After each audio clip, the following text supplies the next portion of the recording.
हाँ तो दोस्तों, मैं आज चक्रवृद्धि ब्याज का आपके सामने पहला क्लास मतलब लेके आ रहा हूँ। और उम्मीद करते हैं और आशा करते हैं और विश्वास करते हैं कि ये एक क्लास आपके लिए काफ़ी फायदे पहुंचाएगी। आज मैं इस क्लास को मतलब बेसिक तरीके से आपको समझाऊंगा। जैसे कि मैं आज क्लास शुरू किया हूँ चक्रवृद्धि ब्याज। तो सबसे पहले जैसे कि इस का नाम ही चक्रवृद्धि ब्याज है, तो हम समझने का कोशिश करें कि चक्रवृद्धि ब्याज किसको कहते हैं, इसके पीछे का इतिहास क्या है। तो चक्रवृद्धि ब्याज, चक्र का मतलब क्या होता है? चक्र का मतलब होता है घूमना। चक्र का मतलब होता है घूमना, यानी इसका मतलब होता है कि ये घुमा फिरा कर ब्याज लेता है, घुमा फिरा कर ब्याज लेता है। तो घुमा फिराने का मतलब यहाँ पे ये नहीं है कि हमारा कान पकड़ेगा और हमें घुमा घुमा के हमसे पैसा लेगा, ऐसा कुछ नहीं। इसका ब्याज का मतलब ये होता है कि ये हमें जो पैसा देता है उस पर भी ब्याज लेता है, और जो ब्याज होता है उस पर भी हमसे ब्याज लेता है। तो इस तरीके से हम ये कह सकते हैं कि ये जो मूलधन दिया है उस पर तो ब्याज लेगा ही लेगा, और साथ में जो ब्याज है उस ब्याज का भी ये ब्याज लेता है। तो मूलधन के साथ अगर ब्याज पर भी ब्याज लेता है तो समझिए कि वो चक्रवृद्धि ब्याज कहलाता है।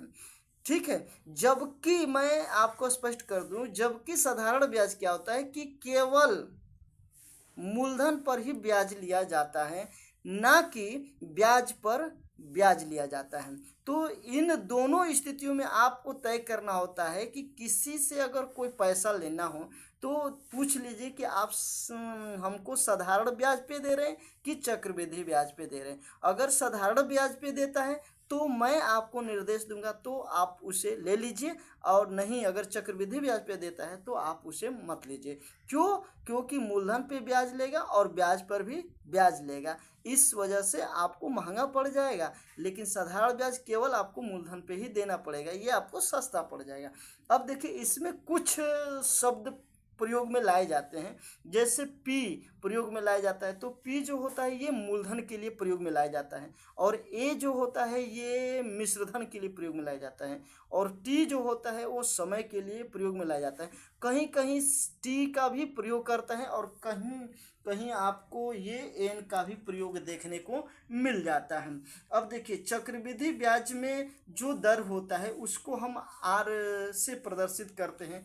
आर से, बड़ा वाला आर से भी प्रदर्शित करते हैं, या इसको छोटे वाले आर से भी प्रदर्शित कर देते हैं चक्रवृद्धि ब्याज की दर को।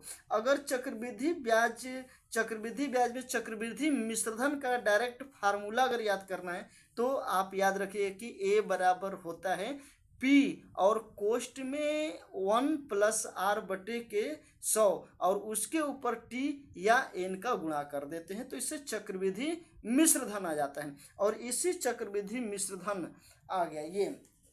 अब आगे आपको मैं कुछ बातें बताऊंगा जो डायरेक्टली याद करना होता है। मैं आपको इसमें जो होता है क्या कि आपको इसमें रेट जो होते हैं वो दो तरीके से देखने को मिलते हैं। रेट दो तरीके से मिलते हैं। एक रेट वो होता है जो सिंपल तरीका से देखने को मिलेगा, और एक रेट जो होता है वो आपको फ्रैक्शन के जरिए देखने को मिलता है।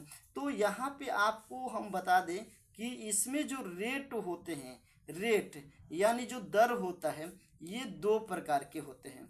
एक जो होता है वो सिंपल होता है। क्या होता है? सिंपल होता है, सिंपल होता है, सिंपल होता है। और एक जो होता है वो भिन्न के रूप में होता है। एक सिंपल होता है, एक भिन्न के रूप में होता है। तो रेट यहाँ पे दो तरीके से आएंगे, एक भिन्न के रूप में होता है और एक जो होता है वो सिंपल के रूप में है। तो और इसमें जो टाइम होता है, टाइम टाइम टाइम तो टाइम जो होते हैं वो आपसे ज़्यादा नहीं, आपसे 2 वर्ष का दे देगा समय।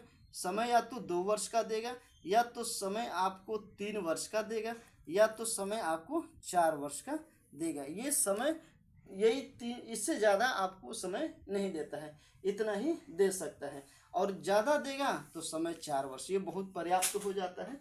तो हम आपको ले चलते हैं कि जब आपको समय, जब समय जब सॉरी जब दर जब दर साधारण दिया हो, जब दर साधारण हो हो तब क्या करें, तब क्या करेंगे, तब क्या करें, तब क्या करेंगे। जब दर साधारण दिया होगा, मान लीजिए कि दर हमने ले लिया 5%, दर ले लिया 5% और समय हमको दे दिया 2 वर्ष का, समय दे दे 2 वर्ष का, तो चक्रवृद्धि ब्याज निकालना होगा। चक्रवृद्धि ब्याज पूछे या आपसे साधारण ब्याज पूछे तो ध्यान दीजिएगा, जब दर आपको 5% यानी साधारण दे दिया, समय 2 वर्ष दे दिया,